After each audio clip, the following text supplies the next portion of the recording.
Gradualismo, selección natural y evolución. Objeciones en contra de la teoría.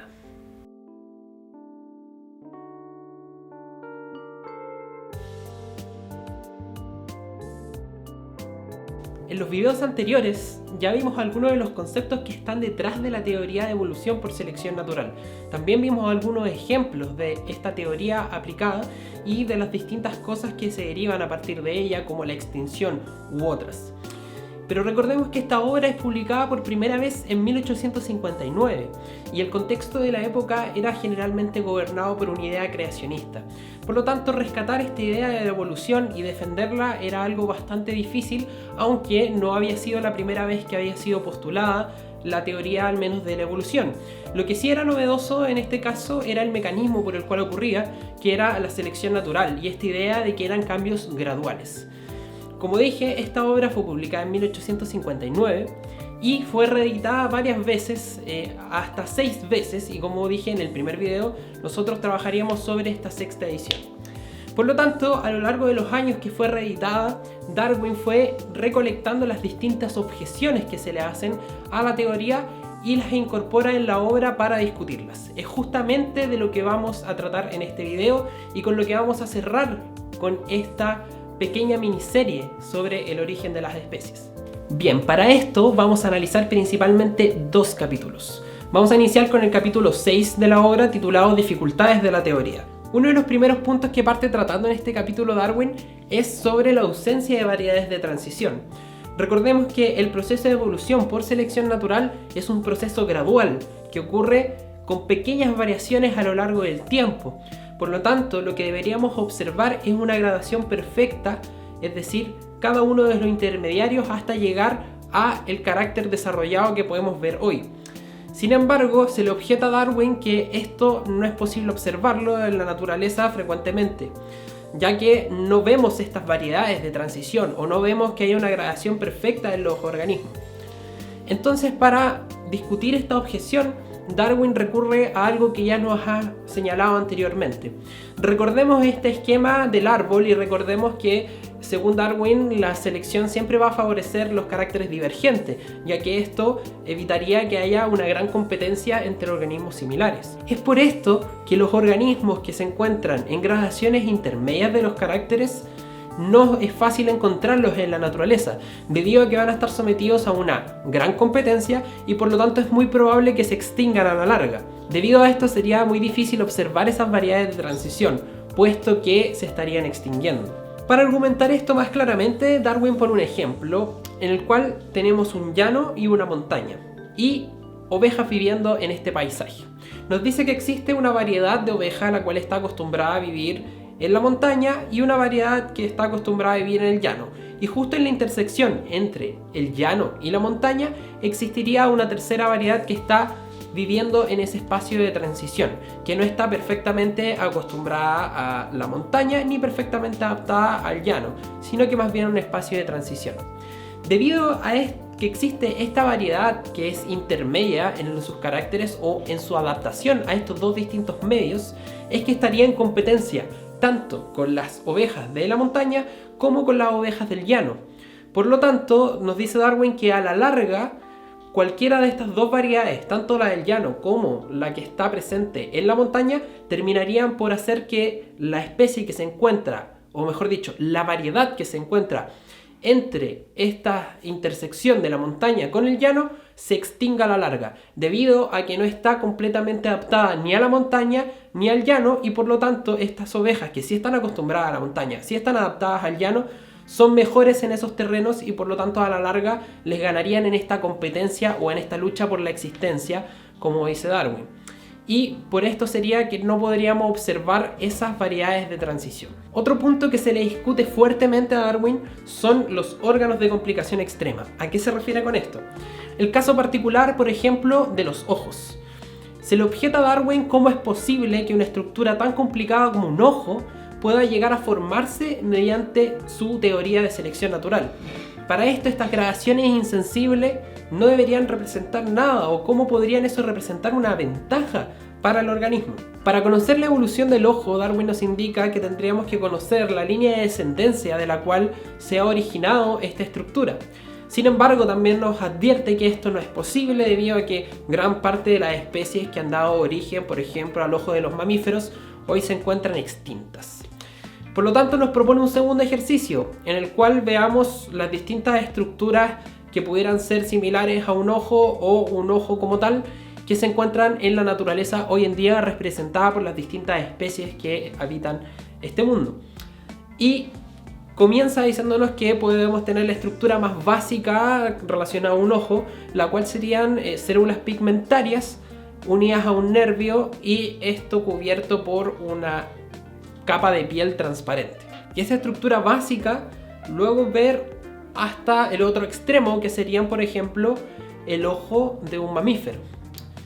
Y nos dice que en la naturaleza podemos encontrar las distintas gradaciones, podríamos encontrar una escala de complejidad, si se quiere, para llegar hasta la formación de lo que sería el ojo de un mamífero. Esto para poder ejemplificarlo y darnos una idea más clara de cómo podría operar la selección natural para generar una estructura complicada como el ojo, nos pone como ejemplo, pensemos en telescopios. Entonces nos dice que la primera vez que se generó un telescopio, este tenía ciertas características, pero que ha sido mejorado a la larga hasta, por ejemplo, llegar a los telescopios que conocemos hoy en día nosotros.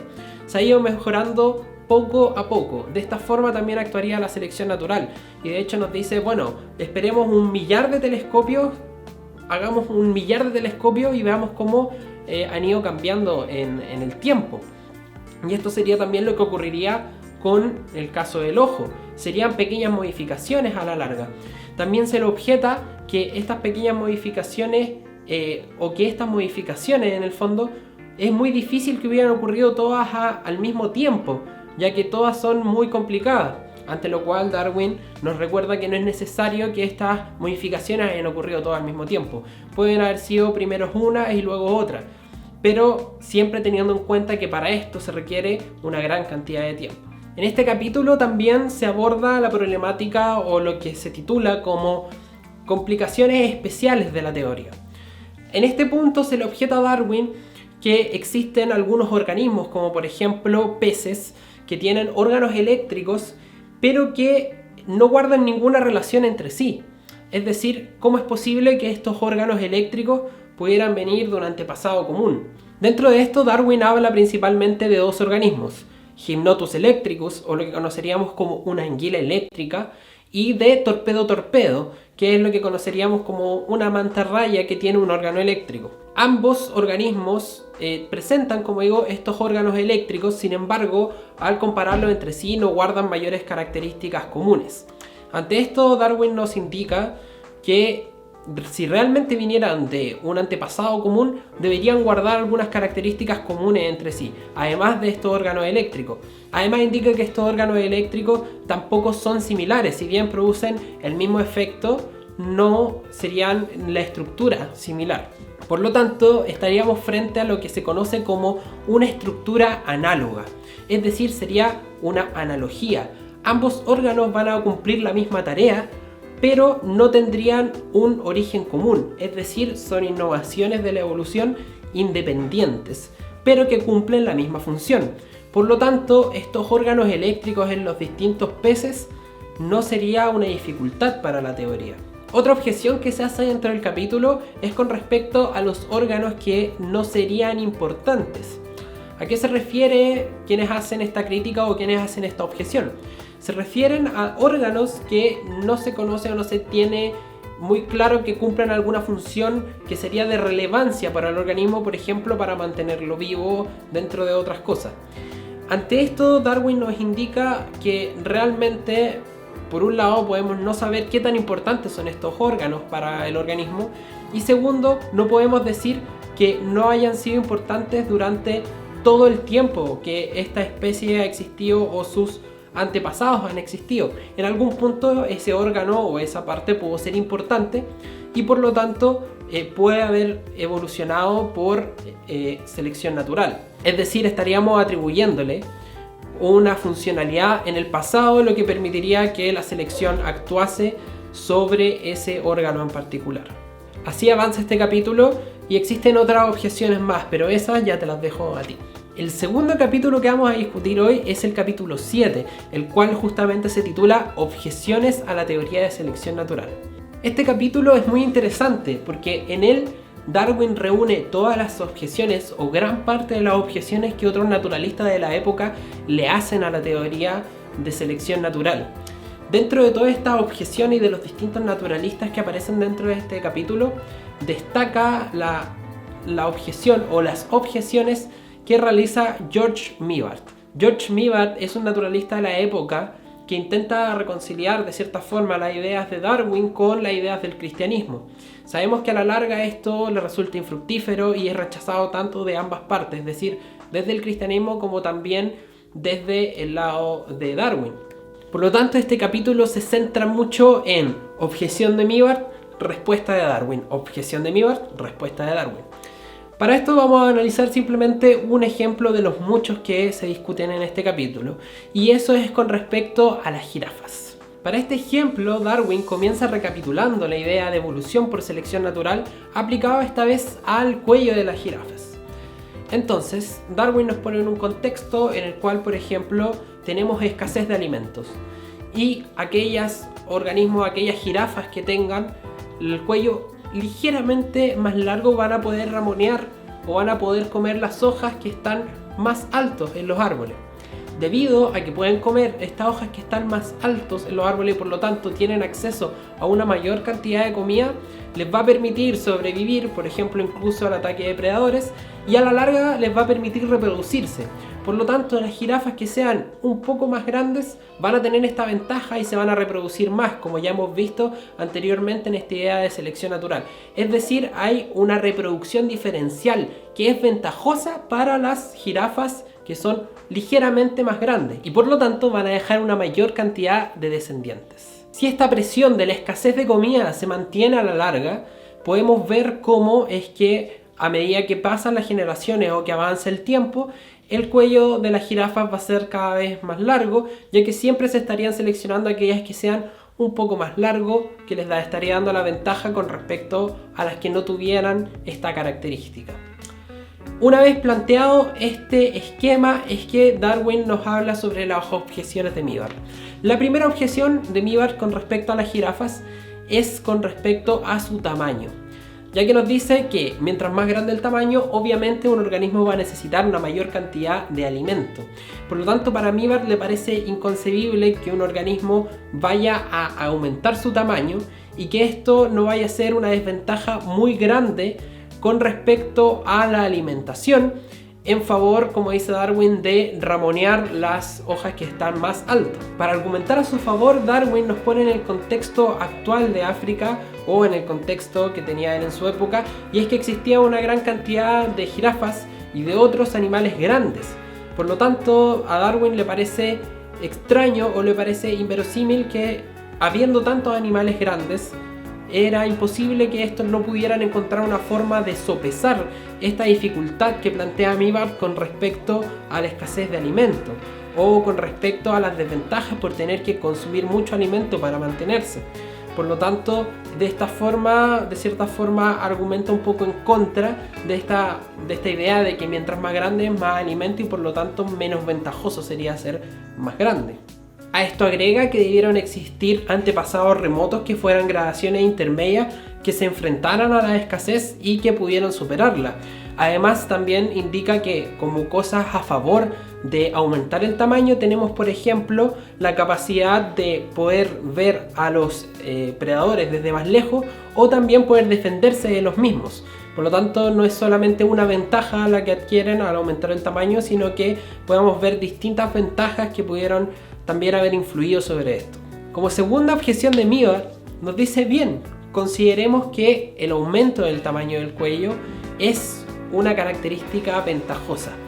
Entonces, ¿por qué no podemos encontrar esta característica en los otros cuadrúpedos ungulados que existen a lo largo del mundo? Entonces Darwin parte argumentando a su favor con un ejemplo. Nos dice, consideremos Inglaterra. En Inglaterra tenemos caballos, vacunos y ovejas. Y siempre vemos que los árboles están ramoneados o están recortados a un cierto nivel debido al caballo y al vacuno. Entonces nos plantea Darwin la siguiente pregunta. ¿cuál es la ventaja para la oveja aumentar el tamaño de su cuello para alcanzar a ramonear los árboles?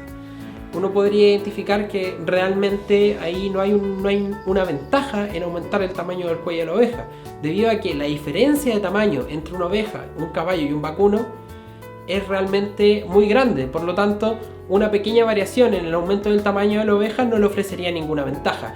Por lo tanto, la competencia ahí no sería entre la oveja y el caballo y el vacuno, sino que la oveja utilizaría otras estrategias para alimentarse y no ramonearía finalmente los árboles. Pero esto, también dice Darwin, no soluciona el problema de por qué no se ha generado en otras partes del mundo ungulados con el cuello tan largo.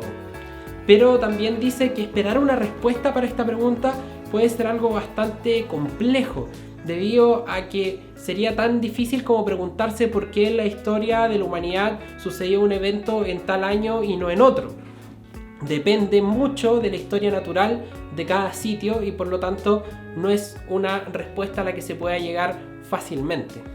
Así continúa este capítulo con objeciones de Mivart y respuestas de Darwin, y podemos encontrar bastantes ejemplos donde está siendo interpelado Darwin por Mivart. Y para ir cerrando este capítulo o estas objeciones que se le hicieron a la teoría, una de las más fuertes vino a partir de William Thomson, quien se conocería después como Lord Kelvin. Este hacía más bien una crítica al tiempo necesario para que ocurriera selección natural, y para esto él intentaba calcular la edad de la Tierra con respecto al enfriamiento de la misma. Y este cálculo en base al enfriamiento de la Tierra lo habría llevado a decir que tenía entre 24 millones de años y 100 millones de años, lo cual claramente era un tiempo muy corto para que se llevara a cabo la evolución por selección natural que planteaba Darwin. Cabe destacar también que William Thomson, Lord Kelvin, era una persona altamente creyente y apegada muy fielmente al creacionismo. Por lo tanto, esta idea de la evolución por selección natural era una idea que él no podía compartir y que incluso hizo que se fuera en contra de muchos geólogos de la época que estaban cada vez más a favor de esta teoría. Darwin en ese momento no tiene mucho cómo defenderse de este argumento de William Thomson debido a los avances en geología de la época.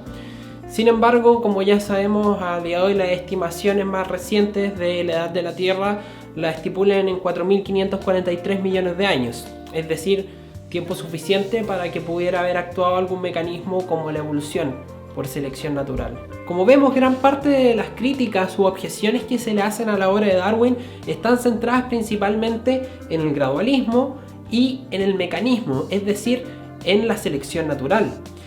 Para fines de 1800 o comenzando 1900, la idea de la evolución ya estaba puesta o ya estaba aceptada entre la mayoría de los naturalistas de la época. Sin embargo, el mecanismo, la selección natural, no sería aceptada hasta alrededor de 1936 o un poco más adelante, cuando aparecería la teoría sintética de la evolución, que recogería estas ideas de Darwin y agregaría otras más para poder explicar y dar un mecanismo así a la evolución. Pero sin duda, esta obra que hemos discutido a lo largo de estos 3 videos generó un gran revuelo en el mundo científico y no solo eso, en el mundo en general, y nos ayudó también a cambiar la perspectiva y ayudó a generar nuevo conocimiento en el área de la biología evolutiva. Entonces, con esta reflexión sobre las objeciones y los distintos argumentos que Darwin fue presentando en favor de su teoría, es que terminamos con esta pequeña miniserie sobre el origen de las especies. Hay muchas cosas que me dejé en el tintero, como cuál es la relación de Darwin con la geología, Darwin el biogeógrafo, que están contenidos en otros capítulos de la obra y que sin embargo aportan mucho también a apoyar su teoría, pero también a estos otros campos que se van a ir desarrollando a lo largo del tiempo. Por lo tanto, si a ti te interesa o si tú quieres que ahondemos más en estos temas, déjamelo en los comentarios y quizás más adelante podemos darle una vuelta. Por ahora yo los dejo invitados a la próxima semana porque empezamos con la parte de ecología en el canal. Me gustaría hablar sobre algunos temas relacionados a esta disciplina y quisiera partir con algo que tiene que ver por ahí con Lotka Volterra. Si es que les suena o no, los dejo invitados entonces a la próxima semana a que nos encontremos y que podamos estar hablando sobre estos temas que son tan interesantes. Nos vemos y muchas gracias por acompañarme en estos 3 pequeños videos del origen de las especies.